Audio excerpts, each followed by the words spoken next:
শিল্পা রান্নাঘরে আপনাদের সবাইকে স্বাগত।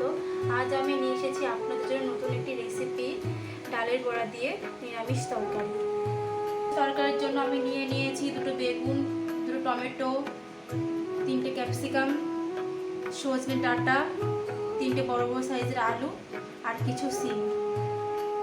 সবজিগুলোকে আমি একে একে কেটে নেব। আমি সিমগুলোকে যেইভাবে কেটে নিচ্ছি আপনারাও সেইভাবেই কেটে নেবেন। ভালো করে আঁশটা ফেলে এরকম মাছ বরাবর কেটে নেবেন। সজনেগুলো ভালো করে আঁশটা ছাড়িয়ে তারপরে আমি মাছ বরাবর কিছুটা সাইজ করে কেটে নেব। ঠিক আমি এরকম সাইজ করে সব কটা সজনে কেটে নিচ্ছি।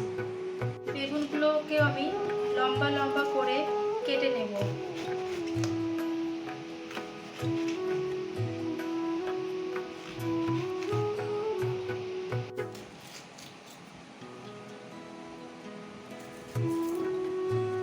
ঠিক এরকম লম্বা লম্বা করে কেটে নিচ্ছি।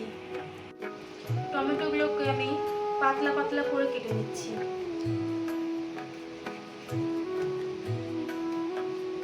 আমি তিনটে ছোট ছোট সাইজের ক্যাপসিকাম নিয়েছি, এগুলোকে আমি লম্বা লম্বা করে কেটে নিচ্ছি। ঠিক এইভাবে সবজিগুলো সব কেটে আমি ধুয়ে নিয়েছি। সবজির সাথে আমি কিছু ডালের বড়া দেব, যার জন্য ডালটা আমি ভিজিয়ে রেখেছিলাম। এখন ডালটা আমি বেটে নেব।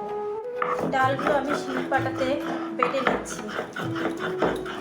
আপনারা চাইলে মিক্সিতেও বেটে নিতে পারেন, কিন্তু শিলপাটাতে বাটলে বড়াটা খুবই সুন্দর হবে। ডালটা আমার বাটা হয়ে গেছে। দেখুন ডালটা আমি একটু দানা দানা রেখেছি, কারণ দানা দানা রাখলে বড়াটা ভাজলে খেতে খুবই ভালো লাগবে। আপনারা ঠিক এরকমভাবে বেটে নেবেন। এটা আমি দিয়ে দিচ্ছি, একে একে বড়াগুলো আমি ভেজে নেব। এইভাবে আমি ডালের বড়াগুলো ভেজে নিচ্ছি। আপনারাও ঠিক এইভাবেই ডালের বড়াগুলো ভেজে নেবেন।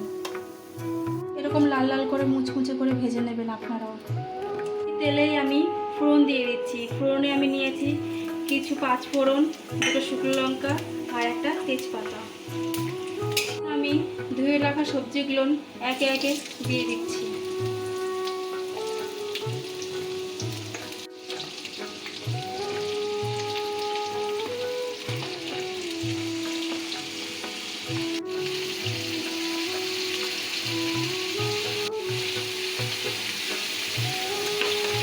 সবজিগুলো ভালো করে নেড়ে আমি কষিয়ে নেব যতক্ষণ না সিদ্ধ হচ্ছে সবজিগুলোকে আমি ঢেকে ঢেকে সিদ্ধ করে নেব।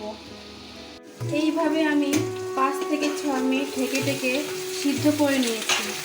মাঝে মাঝে ঢাকনাটা উল্টে আমি নেড়ে নিয়েছিলাম।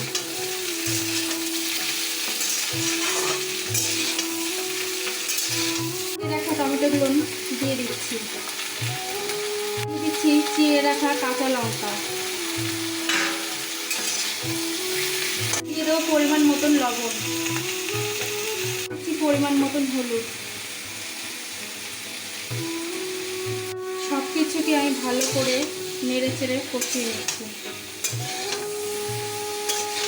সবজি আমার কষানো হয়ে গেছে, আমি এখন পরিমাণ মতন জল দিয়ে দিচ্ছি। আমি আবার কিছুক্ষণের জন্য সবজিটা ঢেকে দিলাম।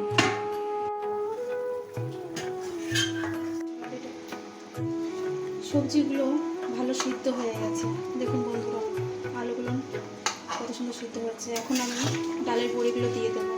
ডালের বড়াগুলো দিয়ে দিলাম, কিছুক্ষণ ফুটিয়ে তারপর নামিয়ে নেব।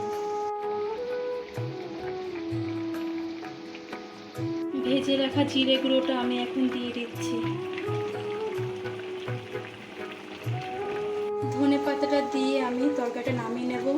তরকারিটা একটু ঝোল ঝোল রেখেছি, কারণ মসুর ডালের বড়াতে ঝোলটা টেনে নেবে। অন্য পরিমাণে একটু চিনি দিয়ে দিচ্ছি, স্বাদটাকে দ্বিগুণ বাড়ানোর জন্য। আমার এই রেসিপিটা যদি আপনাদের ভালো লেগে থাকে তাহলে ভিডিওটাকে লাইক করে দেবেন, কমেন্ট করে দেবেন আর চ্যানেলটিকে সাবস্ক্রাইব করে পাশে থাকবেন। আপনারাও বাড়িতে ট্রাই করুন আর কমেন্ট করে জানান কেমন হয়েছে।